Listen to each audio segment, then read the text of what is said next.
Bom, vamos começar o terceiro bloco. Quem fará as perguntas é o membro do podcast do Povão Coxa Branca e também fundador do grupo Povão Coxa Branca no Facebook, Alfredo Peraceta Júnior. Alfredo, por favor. Então, candidato, a primeira pergunta é de Caio Vinícius Busato, 27 anos, sócio de arquibancada.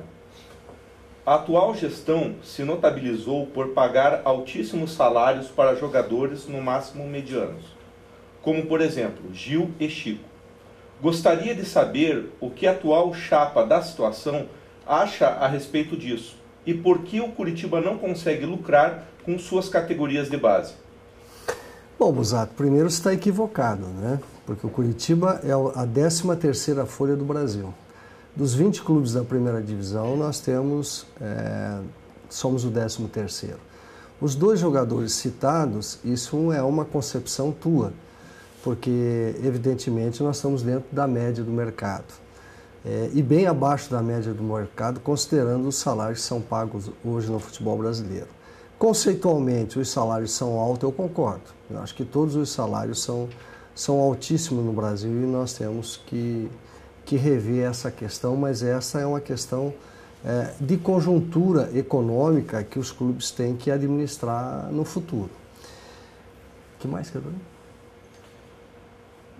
A categoria de base. Sim. A categoria de base, nós tivemos uma safra não muito boa. Mas os jogadores que têm surgido, nós temos feito bons negócios sim. Veja o caso do Abner. O Abner é um jogador que foi vendido, que inicialmente era um jogador que valia 6 milhões de euros e teve uma contusão e nós vendemos esse jogador, nos custou 150 mil reais, foi vendido por 6,3 milhões. No primeiro treino que ele iria para o Real Madrid, ele fraturou novamente o joelho e não jogou mais. Então, o jogador da base, nós temos algumas revelações que trarão grandes lucros ao Curitiba ainda. É o caso do Lucas Claro, é o caso do Dudu, é o caso do Cabeça, que é o centroavante, é o caso do Ivan, que é um menino que a gente trouxe para a base hoje já titular. E temos 4, 5 meninos da base que hoje estão prontos fazendo a iniciação dentro do profissional. Agora, nós estamos investindo muito na base. Nesses 5 anos já investimos 36 milhões na base, na parte de alojamento, refeições, treinamento, psicólogos e principalmente a estrutura para dar a esses atletas condições para que no futuro a gente tenha uma rentabilização maior com esses atletas. Muito bem. A segunda pergunta é do torcedor Felipe Guignoni. O que vocês entendem por futebol moderno?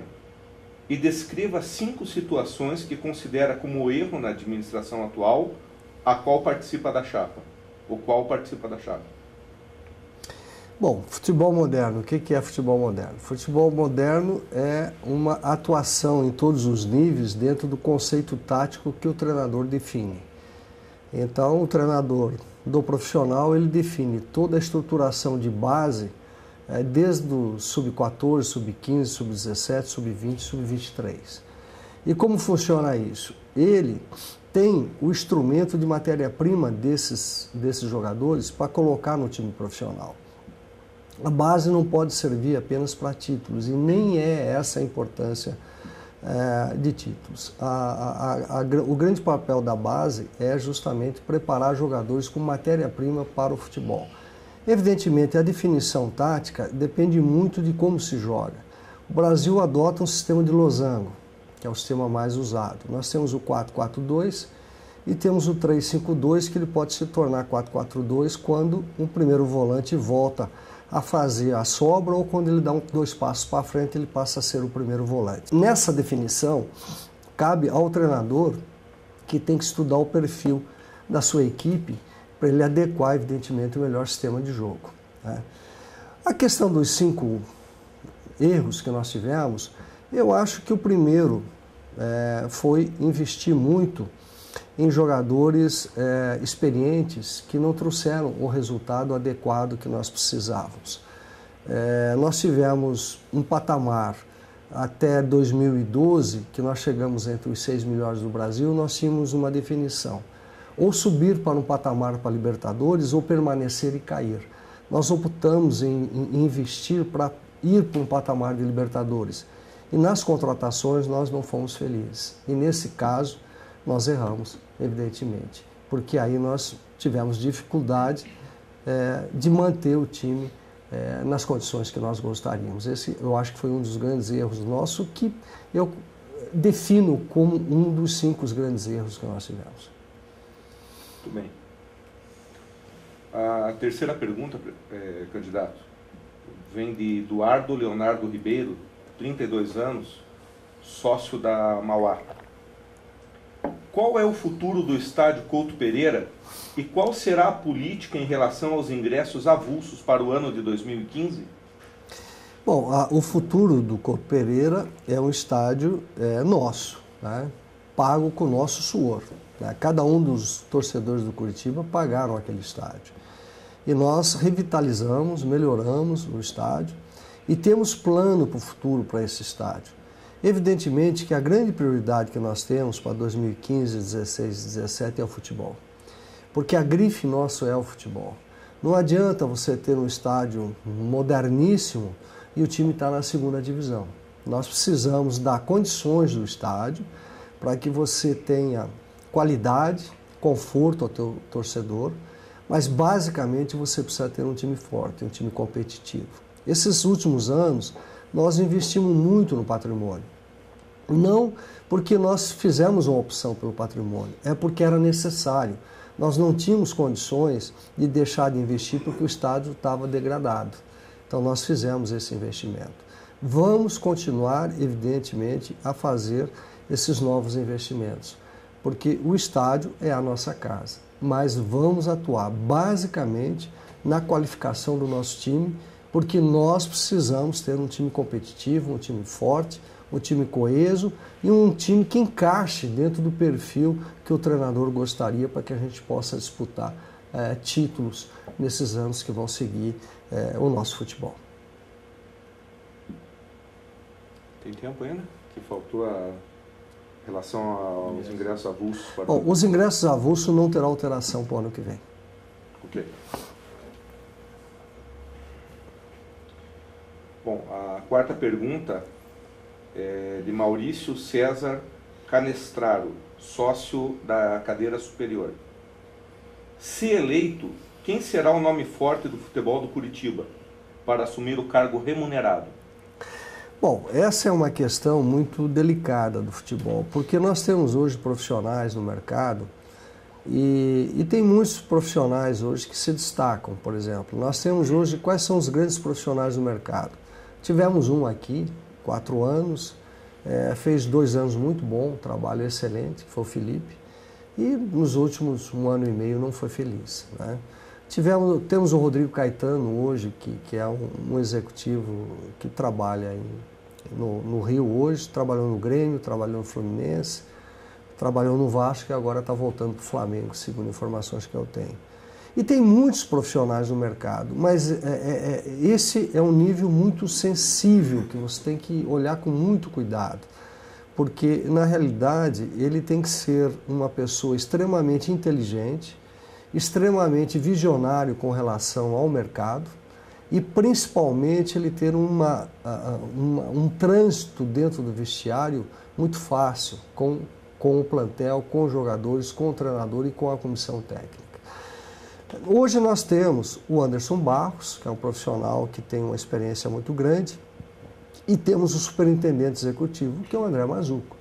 O André é um menino que veio do Paraná, trabalhou muitos anos na categoria de base, inclusive na gestão dos nossos adversários, fez um bom trabalho lá e foi levado como homem forte do futebol. Hoje o André Mazzuco é o superintendente executivo do futebol. É um profissional muito preparado e capacitado. Mas além disso, nós precisamos hoje uma comissão de pessoas que entendam efetivamente futebol para dar o suporte ao futebol. E é a intenção da nossa diretoria ter essa comissão de pessoas experientes no futebol para estruturar o futebol dentro dessas condições. Se fala muito em profissionalismo. Nós profissionalizamos já em 2010. Quem fala em profissionalismo hoje está equivocado e está 5 anos atrasado. Nós temos um superintendente executivo, hoje remunerado no Curitiba, e temos um superintendente executivo no futebol também. A nossa ideia, evidentemente, é qualificar mais esse setor, porque o futebol é o coração do Curitiba Futebol Clube. Muito bem. A quinta e última pergunta é do Fábio Valverde, 35 anos, sócio das cadeiras inferiores. Como o senhor pretende reduzir o déficit acumulado do clube? O déficit acumulado do clube ao longo da sua história, hoje praticamente ele está sanado. Nós temos hoje 50% da dívida fiscal vinculada essa dívida fiscal vinculada ao alongamento dessa dívida em 15 anos através do projeto que nós trabalhamos no Refis da Crise, e o outro 50% nós estamos em via de ser aprovado na Câmara Federal. Com isso, o Curitiba elimina o seu débito fiscal. Os demais déficits nós vinculamos hoje a situações de algumas antecipações da televisão, que hoje ela está coberta, ela tem cobertura desses pagamentos. E diga-se de passagem que nós temos hoje à disposição do Curitiba nos próximos 4 anos, nós temos 140 milhões de reais disponíveis ao Curitiba, líquidos da Rede Globo, só desses valores da Rede Globo para o Curitiba receber nos próximos 4 anos. Então, a situação do déficit do Curitiba, a partir de 2016, eu acredito que o déficit está zerado. Até porque a Lei de Responsabilidade Fiscal do Esporte, ela vai obrigar os clubes nos próximos 3 anos a se adaptarem em relação ao déficit. Ela não permitirá mais o déficit apenas em caso de investimento de ativos fixos ou redução de dívidas onerosas, de passivo oneroso. Isso quer dizer o seguinte, a partir do 3º ano, não pode mais os clubes ter déficit. Isso quer dizer o seguinte, um clube só pode gastar o que arrecada. E aí vai ser o grande desafio, e aí o sócio vai ter uma atuação importantíssima, porque a participação dele na ajuda financeira do clube será fundamental para montar um time competitivo. O clube não poderá mais fazer déficit para montar um time e ganhar o campeonato, para eventualmente receber um prêmio lá na frente ou eventualmente vender um jogador com sucesso para poder pagar o déficit lá atrás. Isso não vai acontecer mais no futebol. Obrigado. Ok, esse é o fim do terceiro bloco de perguntas dos ouvintes do podcast.